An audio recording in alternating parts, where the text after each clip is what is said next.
and welcome to the week of April 27th, Grade 7 ELA Lesson 1, Using Descriptive Language and Narrative Writing. In today's lesson, you will analyze how an author uses effective techniques, descriptive details, and well-structured event sequences in order to incorporate these same elements into your own narrative writing. For this broadcast, we will zero in on the use of descriptive language to make narrative writing come alive for the reader.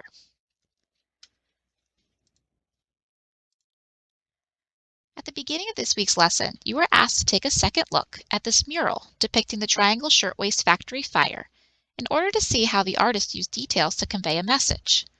Maybe you noticed the colors the artist used, or the way the smoke fills the background, creating an overwhelming or choking feeling.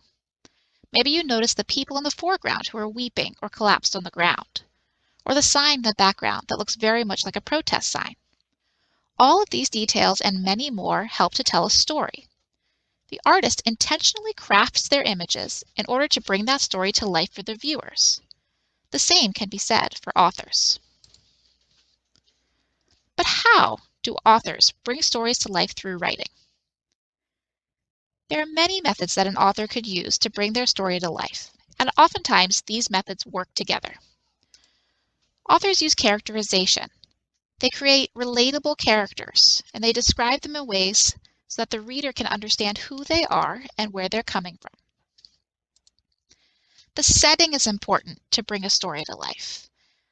Oftentimes, authors, especially historical fiction authors, use real settings to tell their stories. So they have to describe them in a way that is believable for the audience.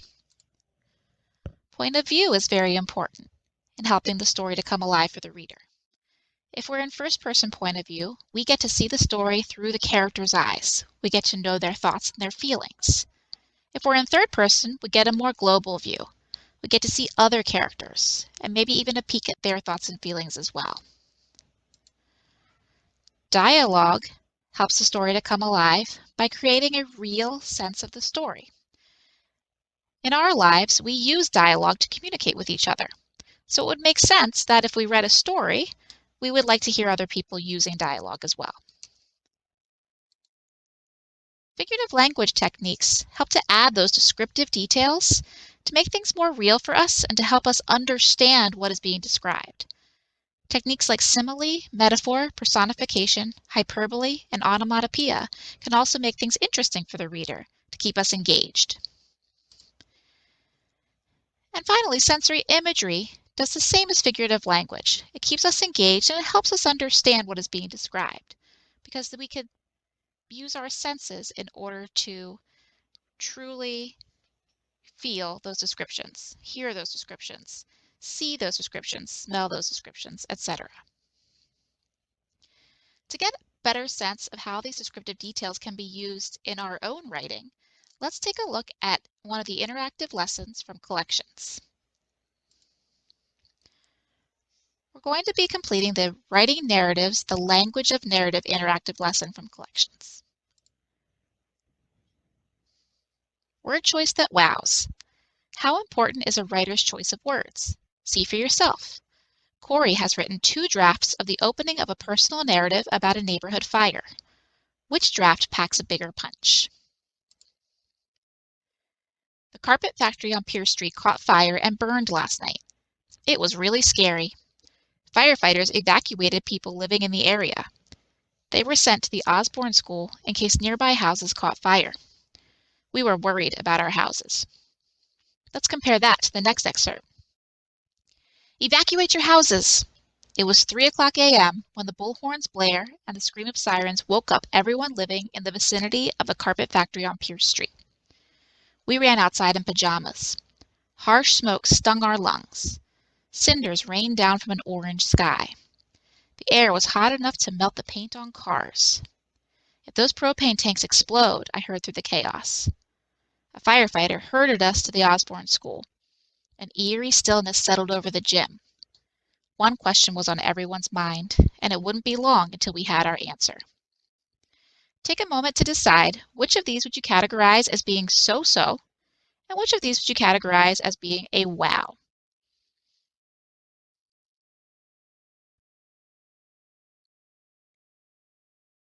If you selected so-so for the excerpt on the left and wow for the excerpt on the right, you would be correct.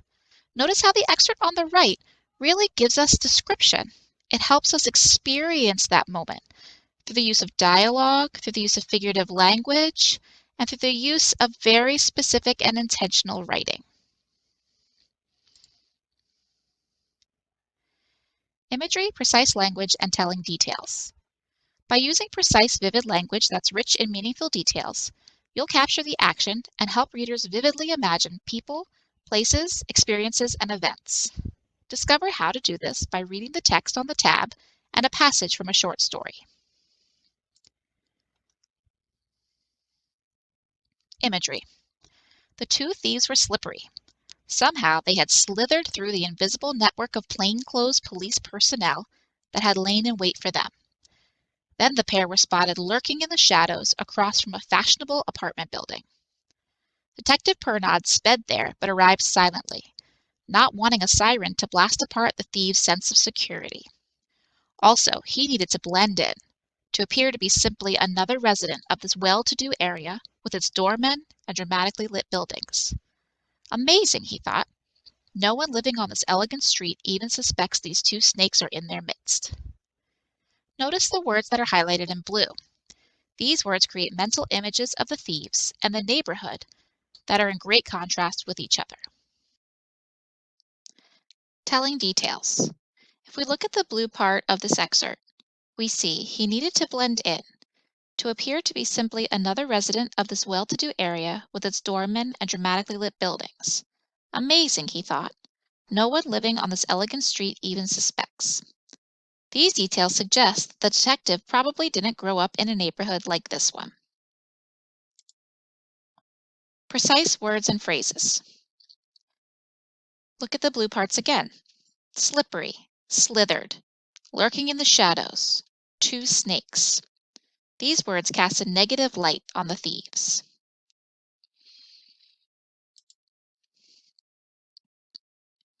Adding precise words and imagery.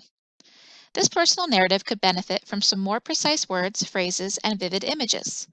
Choose the options that you think will capture your reader's attention. Last year, my family moved from Chicago to southern Arizona. Besides having to adjust to new friends, teachers, and hot weather, I also had to deal with new.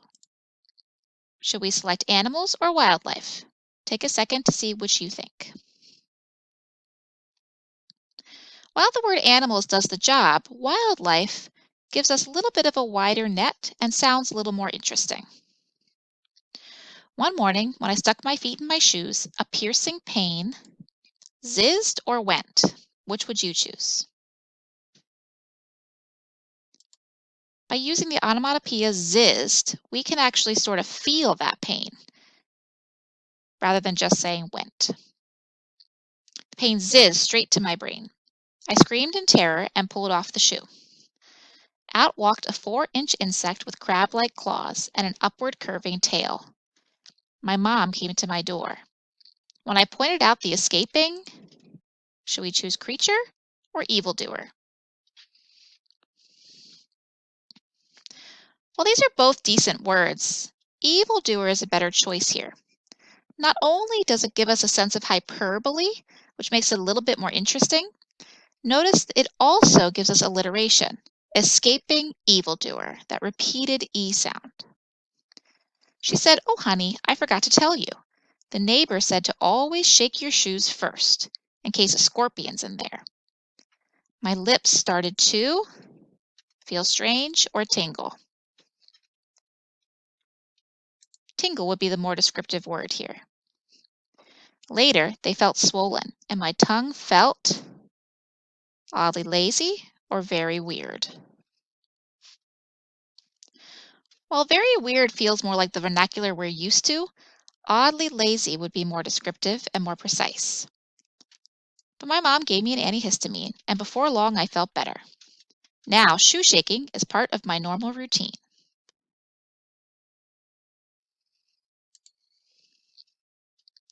Figurative language. Figurative language, also known as figures of speech, involves the use of creative comparisons to describe ordinary things in new and interesting ways. Personification is giving human qualities to an object, animal, place, or idea. When I went to the woods alone, the place was always so peaceful that I felt I should ask for its forgiveness for disturbing it. Notice how we have given the woods human-like qualities. Metaphor. A metaphor is a comparison between two things that are basically unlike each other, but have some qualities in common. A metaphor does not contain the words like or as. My body was a sword that plunged into the bright green water. We are comparing the person's body to a sword. Simile. A simile is a comparison of two unlike things that uses the words like, as, or as if. Snorkeling in the lake, I was like an explorer traveling through an unknown watery kingdom. Notice we're comparing the person to an explorer, and we use the word like. Adding life to your story. Kareem's assignment was to write a personal narrative about learning to do something when he was younger. He wrote about learning to ride a bicycle. Spice up this part of his narrative by adding similes, metaphors, and/or personification. I mastered riding a bike later than most kids. It frustrated me to be the only 8-year-old in my neighborhood who still routinely fell off one. My big sister Tamara helped me out, though. One day she saw me wheeling my bent bike back home and took pity on me. Take a minute to take a look at this and think about how you might add some figurative language to make this a little more interesting to read.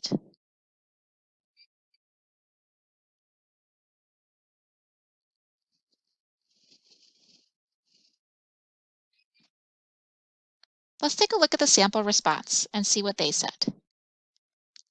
I mastered riding bike riding later than most kids. At 8, I was still falling off as often as my baby brother's binky. But as I was getting a lot more scraped up than his pacifier. I was frustrated too. In fact, I was more frustrated by my inability to ride a bike than I was by learning long division. My big sister Tamara was my savior, though. One day she saw me dragging my bent bike home and took pity on me. Notice how by adding some similes and metaphors in here, this excerpt has become a little more interesting for us to read. Using all these techniques within this interactive lesson, we can now go back to our assignment for the week and start to think about how we're going to create our own narrative. Before we dip into our own narrative, let's take a look at some excerpts from Uprising. I selected 2 excerpts that I thought were the most interesting in terms of description. In this first one, we see Jacob handled it all so gently, almost lovingly. Above his head, the tissue paper patterns dangled from wires, so when he stood up, it was like watching someone across a forest, half hidden by hanging moss and low branches. Notice, we've used some figurative language here by having a simile. In this, you can almost see Jacob standing in a forest with the moss hanging down and some low-hanging branches. But we know that he's not actually in a forest, he's in the factory. So we know that it's the fabric that's creating that picture. This also serves to be a little bit of foreshadowing because we know that all of that fabric is very flammable, and part of the reason the fire spread so quickly is because they had so many pieces of fabric dangling all around. In the next excerpt, we see personification being used really beautifully. The water was nothing to the fire. The flames raced the length of the lawn fabric. They sprang up to the dangling paper patterns and danced from one to the next, the patterns writhing, down to ash and spitting off more flames. In seconds, the fire had gone from being something to scoff at under a table to a voracious beast ready to engulf the entire room. Notice how we personify the fire and the flames. The flames raced the length of the lawn fabric.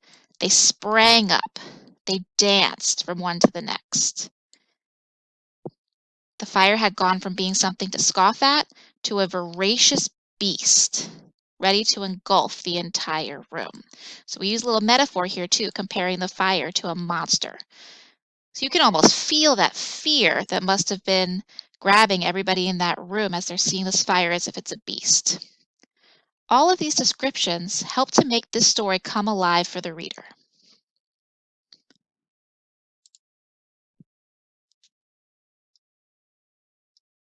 Your task at the end of this lesson will be to develop a narrative based on what you have read in Uprising and the nonfiction text from the previous week. As you develop your narrative, be sure to add descriptive details and intentional language to make your story come alive for your reader. Good luck and have fun. Hello! Today we will take a look at Lesson 2 for the week of April 27th, in which you have been asked to analyze symbolism and how it contributes to the development of an allegory. In this broadcast, we will look specifically at the poem The Haunted Palace by Edgar Allan Poe. If you know Poe, you know that he is an expert at being, well, sort of creepy. And if you don't know Poe, you may also be interested to learn that he is a Baltimore celebrity. The Ravens? Yep. They got their name from one of Poe's most famous poems called, you may have guessed it, The Raven. Poe's themes often center on the dark and the morbid, death, murder, madness, hope and despair, and even love. This poem is from a short story that he wrote called The Fall of the House of Usher. The story discusses the physical and mental decline of a family called the Ushers. The poem is actually a ballad that is sung by the last heir of the Usher family to a visiting friend about the state of his house. In this case, the word house refers to both the physical house and the Usher family. Let's start with listening to the poem as a whole.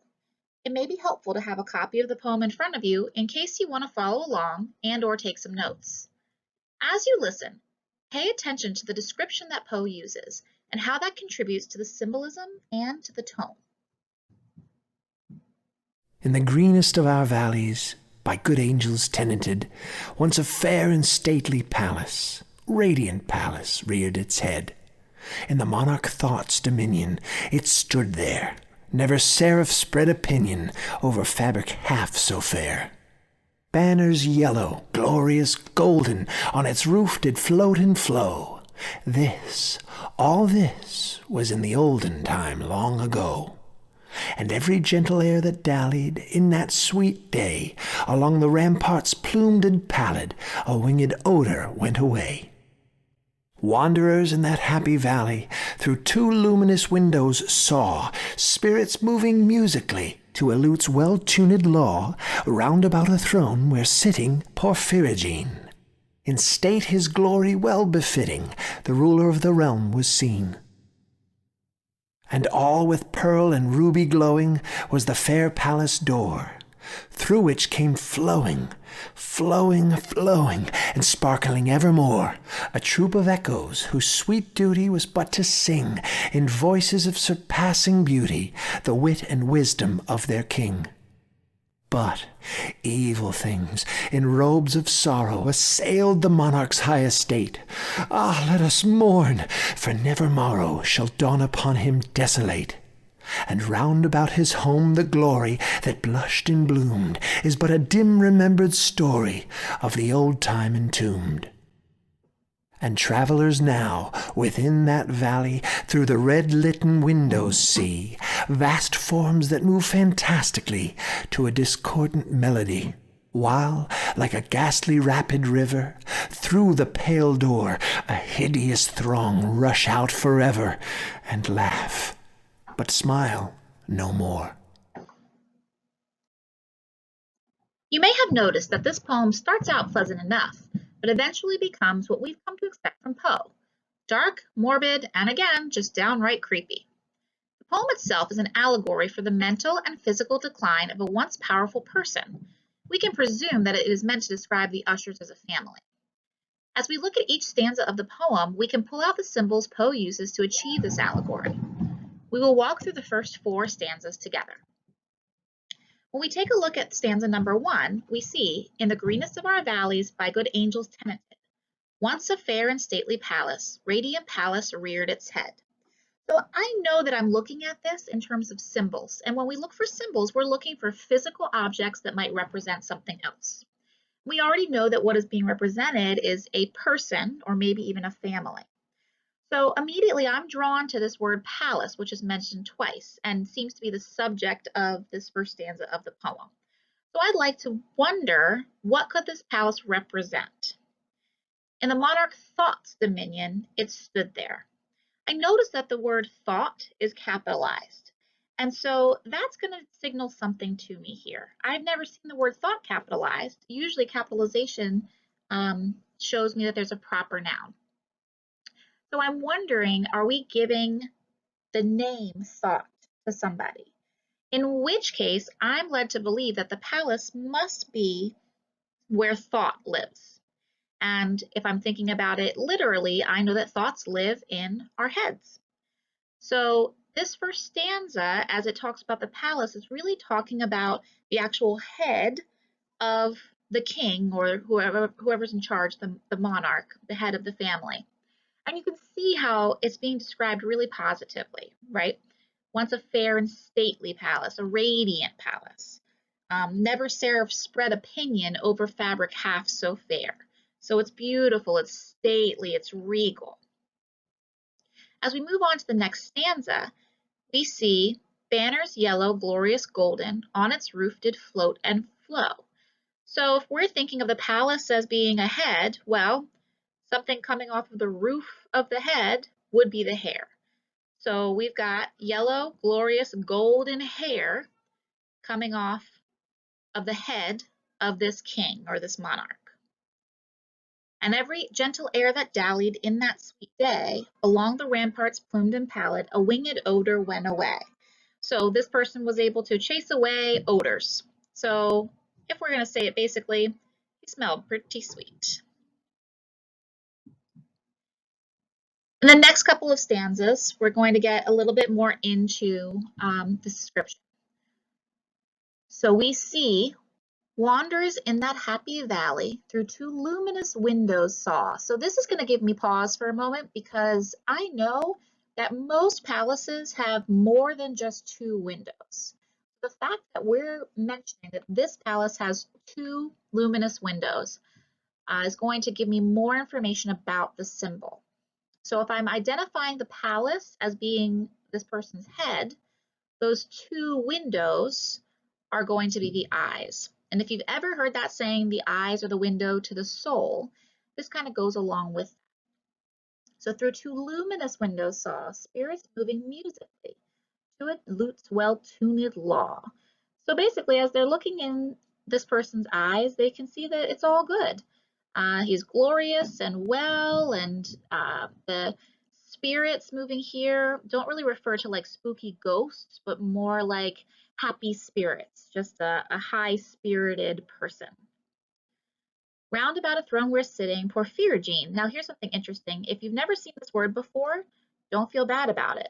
Poe actually made it up, and he borrowed from a word that means purple.